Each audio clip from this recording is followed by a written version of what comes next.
YCP MLC Botsa Satyanarayana మాట్లాడుతూ TDP ప్రభుత్వ తీరును వ్యతిరేకించారు. అమరావతి ఆంధ్రప్రదేశ్ శాసన మండలి వైసీపీ మీడియా పాయింట్ లో వైసీపీ ఎమ్మెల్సీ బొత్స సత్యనారాయణ మాట్లాడారు. ఇప్పటికే సుమారు 15 రోజులుగా జరుగుతున్న శాసన మండలి సమావేశాలు ప్రధాన ప్రతిపక్షమైన వైఎస్ఆర్ కాంగ్రెస్ పార్టీ తరపున పలు సమస్యలు ప్రభుత్వం ముందు ఉంచామన్నారు. ఎన్నికల ముందు ఏదైతే ప్రజలకు సూపర్ 6 హామీలు ఇచ్చి అధికారంలోకి వచ్చి వాటి అమలుపై చర్చ జరగలేదన్నారు. ప్రజల ఆకాంక్షలను నెరవేర్చే ప్రయత్నం ప్రభుత్వం చేయట్లేదన్నారు.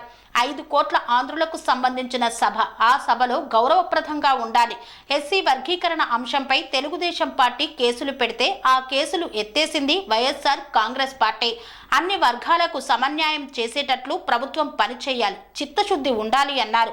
ప్రభుత్వం తీరును తీవ్రంగా ఖండిస్తున్నాం. అన్ని వర్గాల ప్రజల ఆమోదయోగ్యమైన పరిపాలన అందించాలని డిమాండ్ చేస్తున్నామన్నారు ఎమ్మెల్సీ బొత్స సత్యనారాయణ.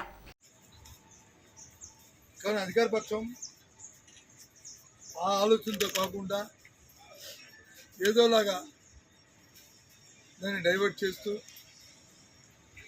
వారికి ఆఖరికి మార్షల్ని కూడా తీసుకొచ్చి మమ్మల్ని సగం నుండి బయటికి వెళ్ళిపోవడానికి కారణమవుతుంది. ముఖ్యంగా ఏదైతే ఈ ఎన్నికల్లో ఒక అధికారంలో తెలుగుదేశం పార్టీ కూటమి ప్రభుత్వం రావడానికి కారణాలైన సూపర్ 6 కానీ లేకపోతే విద్యార్థికి ఇస్తానన్న నిరుద్యోగులు కానీ ఇంకా మిగతా అంశాలన్నీ కూడా నెరవేర్చడమే కాకుండా ఈ బడ్జెట్ ఈ సమావేశాలు దానికి కావాల్సిన నిధులను కూడా పూర్తిగా కూడా కేటాయించకుండా కార్యక్రమాలు చెప్పుకుని పోతే 1, 2, 3 కాదు, ఇవన్నీ కూడా రేపు మళ్ళీ ఒక ప్రస్తావన పెట్టి ఏ రోజు ఏ విధంగా ఏ రోజు చేశారని మీ ద్వారా రాష్ట్ర ప్రధానికి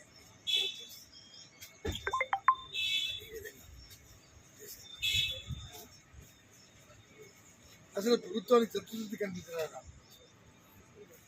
ప్రజెంట్ పెద్ద ఎత్తున మాకు మ్యాండేట్ ఇచ్చారు.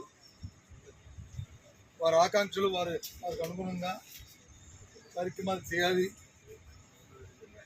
అనే కనిపించట్లేదు.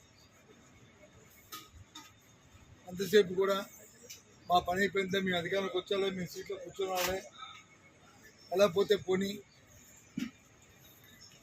మేము ఇంకా మా పని ఈ రాష్ట్రాన్ని దోచుకోవడమే మా పనిని ఆలోచనలు ఆ ప్రభుత్వం తాలూకా ఇచ్చిన సమాధానాలు కానీ వాళ్ళు ఇస్తున్న కార్యక్రమాలు కానీ వారి వ్యవహార శైలిలో కానీ కనిపిస్తుంది. చాలా దురదృష్టం, చాలా దురదృష్టం. ఏదైతే అత్యంత విలువైన సమస్యలు ఉన్నాయో వాటి మీద స్పందనే కరువైంది, చిత్తశుద్ధి కనిపించింది. కాబట్టి మాకు ఈ జరిగిన ఈ 15 రోజుల కార్యక్రమంలో ప్రభుత్వం తీరు పట్ల మేము చాలా అసంతృప్తితో ఉన్నాం. తీరుని ఖండిస్తున్నాం. రాబోయే కాలంలో సరే వాళ్ళు వ్యవహార శైలి మార్చుకోవాలని, ప్రజా సమస్యల పట్ల చర్చలతో ఉండాలని. ఎందుకంటే సభ అంటే ఏ ఒక్కరి వ్యక్తులతో ఏ ఒక్క 2 పార్టీల తాలూకా ఆధిపత్యాల కోసం కాదు. 5 కోట్ల మంది ఆంధ్రులకి తాలూకు బాధ్యత వహిస్తుంది ఆ సభ. దానికి తగ్గట్టు మన ప్రభుత్వ యొక్క వ్యవహార శైలి కానీ, మనం ఇచ్చే ప్రొసీడింగ్స్ కానీ, ఇచ్చే సందేశాలు కానీ, ప్రభుత్వం చెప్తున్న మాటలు కానీ, లేదా ప్రతిపక్షంగా మేము మాట్లాడిన మాటలు కానీ, లేదు మా భాష కానీ, లేకపోతే వాళ్ళ భాష కానీ, వాళ్ళ వ్యవహారాలు కానీ, మా వ్యవహారాలు ఉండాలనేది మేము కోరుకుంటున్నాం. అది పొరపాటు. ఇవాళ ఎంతో సమస్య ఎస్సీ కులాల ఇవాళ షెడ్యూల్ కులాలకు సంబంధించి వాళ్ళ తాలూకా విధాలుగా వాళ్ళకి వర్గీకరణ కావాలని పూర్తిగా పోరాటాలు చేస్తాం. ఒక సందర్భం మనం చూస్తాం. ఈ వర్గీకరణ జరిగినప్పుడైతే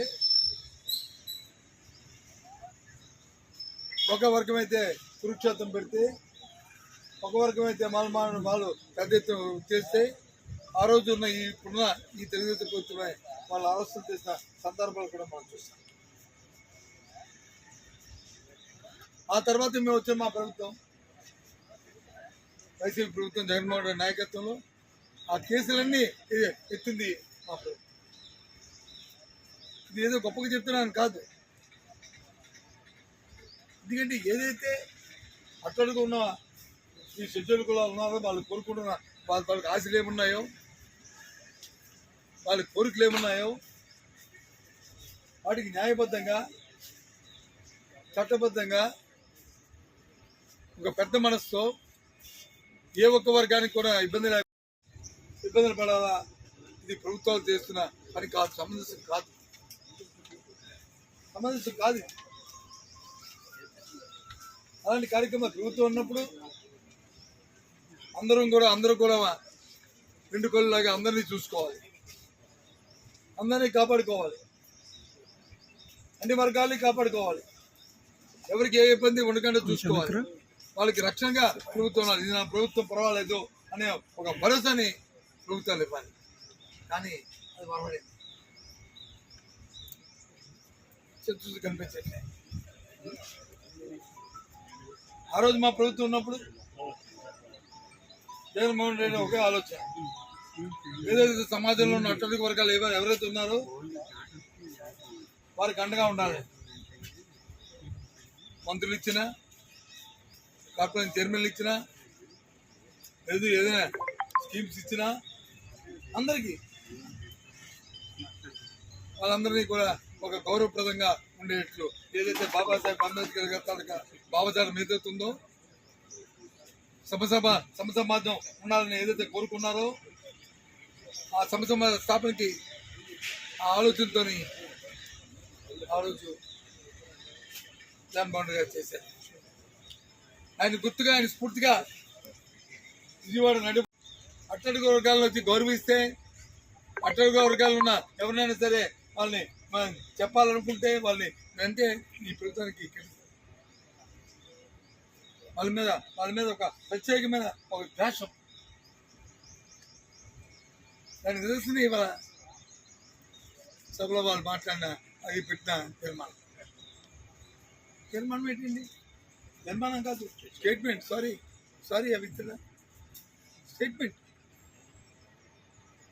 మేము అడిగాం ముందు బిజినెస్ కంపెనీ పెట్టండి, దీని మీద చర్చ పెట్టండి, దీని మీద చేయండి, దీని మీద చర్చ పెట్టండి, నిర్మాణం పెట్టండి, మా అభిప్రాయం మేము చెప్తాం. అందరూ బాగుండాలని కోరుకుంటున్నాం, న్యాయం జరగాలని కోరుకుంటున్నాం, న్యాయపరంగా వాళ్ళకి మంచి జరగాలని కోరుకుంటున్నాం, అన్ని వర్గాలు బాగోవాలని కోరుకుంటున్నాం. మా కాన్సెప్ట్ అదే. ఆ కార్యక్రమం చేయండి అని చెప్పింది కడుతాను బిడ్డ. నేను పూర్తిగా కూడా ప్రభుత్వ వైఖరిని మేము తప్పుపడుతున్నాం. మా తాలూకా భావజాలం, మా తాలూకా ఏదైతే ఆ రోజు మా పార్టీ ఇచ్చిన స్టేట్మెంట్ ఏదైతుందో, సుప్రీంకోర్టు ఇచ్చిన తీర్పు ఆ కులాల్లో ఉన్న ఆ వర్గాల్లో ఉన్న అన్నీ కూడా అందరూ కూడా మంచి జరగాలి, మేలు జరగాలి, గౌరవంగా వాళ్ళు సమాజంలో బతికే విధంగా వాళ్ళు తీర్చిదిద్దాలి. ఆ కార్యక్రమం చేయాలని ప్రభుత్వాన్ని మేము డిమాండ్ చేస్తున్నాం.